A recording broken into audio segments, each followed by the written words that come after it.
like to decorate for fall and Halloween. Today we are going down the Halloween route. I'm going to show you how to create a glamorous Halloween tablescape, and of course we're going to be doing plenty of DIYs along the way.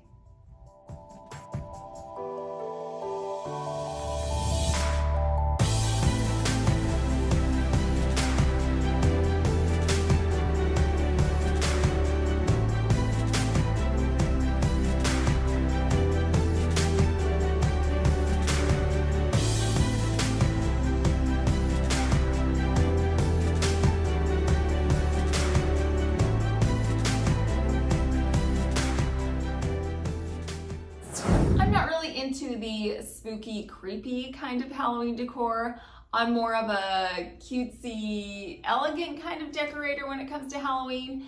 One way to get a glamorous look is to create a show-stopping centerpiece, which is what we're gonna do right here. We're gonna create this beautiful floral centerpiece, and we're gonna start off with a kitchen bowl.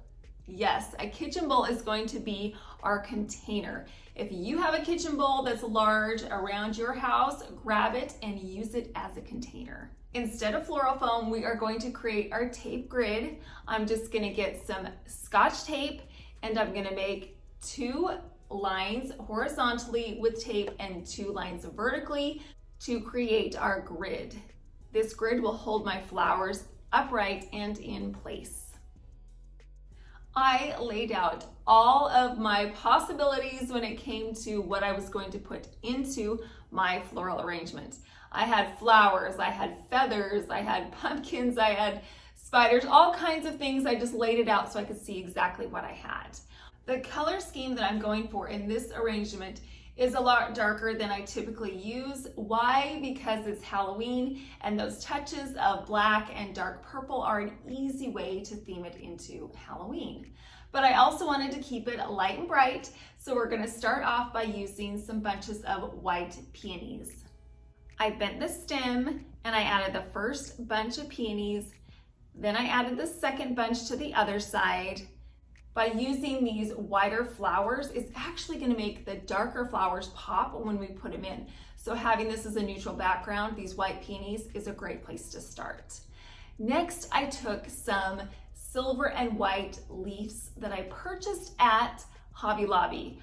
They were in the floral section and they were 50% off, which is a great deal. So I picked up a few of these bunches.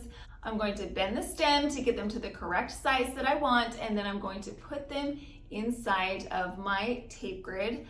I put one on one side, one on the other, and one straight down the center. Now we're gonna bring in our Halloween colors. I purchased these purplish, bluish hydrangeas at the Dollar Tree. I got a few stems of these and I placed those in various spaces around my arrangement. Next, I have these feather picks. I have 2 black ones and 2 brown ones. I purchased these at Michael's and I really love the floppiness of these feathers. It reminds me of like what a witch would have in her hat, some floppy little feathers. So this is a great touch to add as a Halloween element to our arrangement. And then I also added some peacock feathers. To bring in a bit of gold to the arrangement, I'm going to be adding some of these gold magnolia leaves that I purchased at Michael's. I'm also going to be adding some other green leaves. I just placed those sporadically throughout the arrangement as well. The final touch that I'm going to add in the center is a beaded spider web with a crystal black spider in the center. I caught this at Tuesday morning and I'm just gonna nestle it right in the center so that the focal point of this arrangement is this beautiful spider. This centerpiece is perfect for Halloween. It has our Halloween colors. It has some unique touches with the feathers and with the crystal spider in the center. I would say that this is a very classy Halloween floral arrangement and not creepy at all.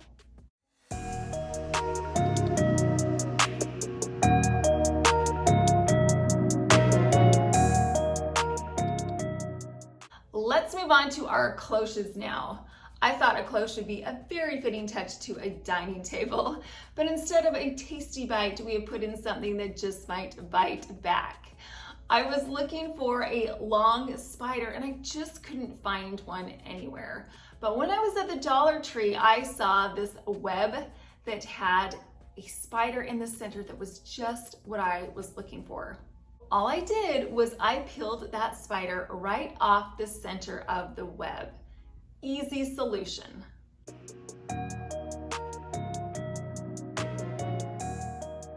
One of the accent colors that I'm using on my tablescape is gold, so we are going to paint our little spiders in some gold Rustoleum spray paint.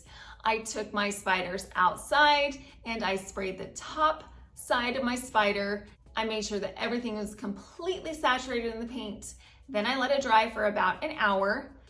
Then I came back, I turned my spiders over, I painted the other side, and then I let it dry for an additional hour. I wanted my spiders to hover ever so mysteriously in the center of these cloches. So what I'm going to do is I'm going to take some fishing line, I'm going to tie it around the top portion of the spider, and then I'm going to get some double-sided tape, put the double-sided tape on the end of the fishing line, and then press it right up into the protruding part of my cloche. You can't see the double-sided tape, so my spider looks like it's hanging by a silk thread. I just love the way that these look. These spiders are defying gravity. They are hovering ever so mysteriously inside of my cloches. For one additional detail, I took a cream ribbon and I tied it around the little knob into a bow, and then I placed a paper gold web in the center. And then I placed everything on top of some marble cutting boards. These cloches fit into my tablescape in two different ways. The first, it fits into that dining room theme where we have a cloche that would go along with food. And the second, of course, is it fits into our Halloween theme. And one other thing about these cloches is that they're not too tall. So you can be sitting across the table from someone having a lovely conversation and you're not gonna let anything get in the way.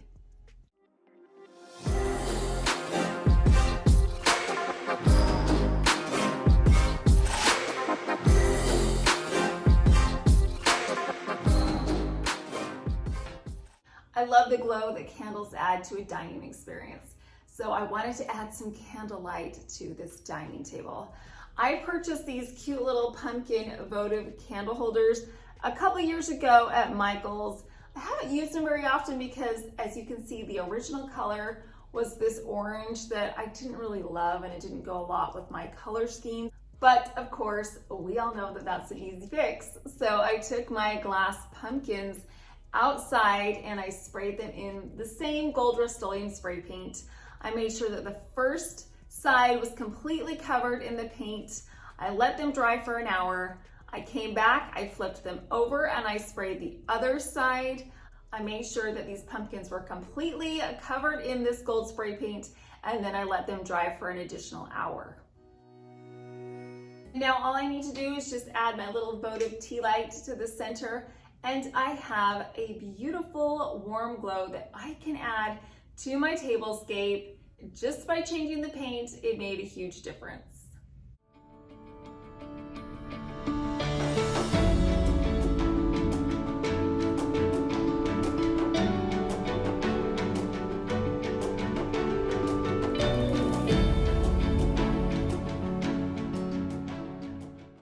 Another super simple DIY that we are going to do is we are going to change the stems on these pumpkins. We've been changing stems all season long. I've done it in all of my fall videos thus far. So this video would feel left out if we didn't do it to these pumpkins. Now I purchased these plush pumpkins at Target a couple of years ago. I got some extras. You never know when you're gonna need a gray and a navy blue pumpkin. So I purchased them in the hopes that I would use them in the future, and today is that day. The problem with these pumpkins, of course, is the stem, but that's going to be an easy fix. To protect the actual pumpkin itself, what I'm gonna do is get some paper and poked the stem through the center of the paper. I wiggled the paper under the pumpkin stem. There were some areas that ripped, but that's not a big deal. All I did was I got some Scotch tape and I taped up those areas. And I made sure that the tape was underneath the stem so that the entire fabric pumpkin was protected. Once I had the paper on all of my pumpkins, I took my pumpkins outside and I spray painted the stems in the gold Rustoleum spray paint, the same spray paint that we've used on all 3 of the DIYs so far to create a cohesion in color. Once my stems were completely covered in this gold spray paint, I let them dry for an hour. Once everything was dry, I simply just removed the paper from the pumpkin and it revealed these brand new stems. And as you can see, when you look up close, it covered up those pumpkins so well.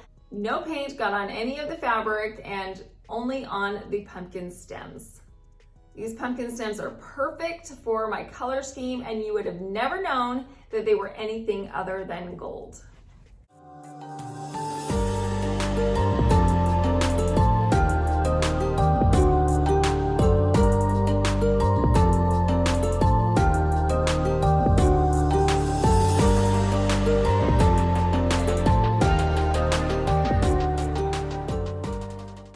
Now it's time for our individual place settings. We're gonna start off with a charger. These gold chargers are from the Dollar Tree. Everyone gets one of these. The next thing that I have is also from the Dollar Tree, and it's one of these resin marble plates. I'm just gonna set that right in the center of our gold charger. Then we're going to use some paper plates. Yeah, we're gonna use paper plates. You can do that. You can mix in paper with glass or resin or plastic, whatever. These paper plates are fantastic. They are in such a cool shape, and I really loved the metallic silver that was on here. It coordinates so well with my marble plate. Next to that, we have a circular round plate, and it has a beautiful gold trim along the edge.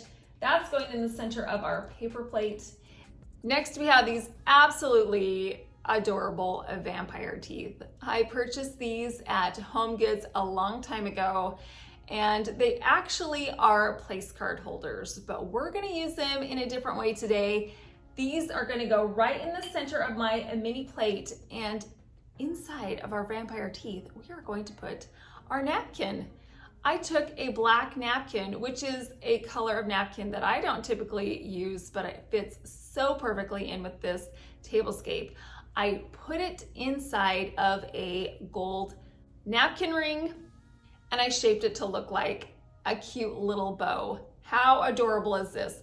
This is a great way to kind of counteract the creepiness and the overall dark feeling of the tablescape. The bow makes it feel a lot lighter and classier. So what I'm gonna do is I'm just gonna put this right inside of my vampire teeth, and the vampire teeth are gonna hold my napkin right in place.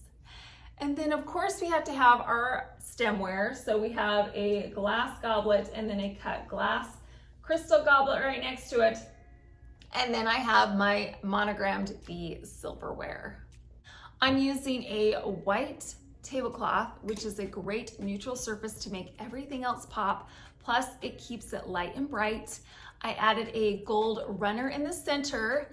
I put a mirrored tray on top of the runner, and then our beautiful Halloween floral arrangement goes right on top of the tray. To the side, I put our mini pumpkins with the newly gold stem, and then also I added these cute little witch shoes. Look how cute those are. I got these at Target a couple years ago. So the pumpkins get one of these little witch shoes right in the center. And then we have our cloches on either side of the pumpkins.